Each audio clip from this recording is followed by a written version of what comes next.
আমার রাজ্যের যে অবস্থা, সেনাপতি। জি হুজুর। তুমি আমার রাজ্যে কি করেছো হাল?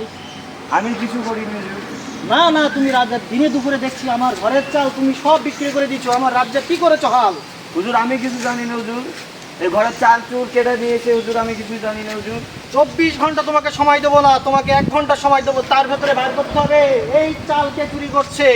হুজুর আমার সময়টা হুজুর, আমি এক্ষুনি আপনার হচ্ছে এই চাল কেটে দিয়েছে, আমি বের করে দিচ্ছি। না না না, এ হবে না। তুমি মির্জাফরের মতো শুরু করেছো আমার রাজ্যে।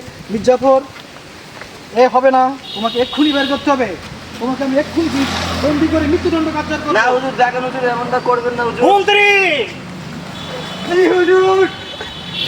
সেনাপতিকে এক্ষুনি গ্রেফতার করার ব্যবস্থা করো। না হুজুর, না হুজুর, তাকে আমি এ মির্জাফর, না এ হুজুর, মির্জাফর, না না মির্জাফর, হুজুর, না। মির্জাফরকে এক্ষুনি গ্রেফতার করো। আমার রাজ্যের দিনের উপরে সমস্ত ঘরের চাল সব উধাও হয়ে যাচ্ছে। এর সাথে জড়িত এই মির্জাফরের মতো সেনাপতি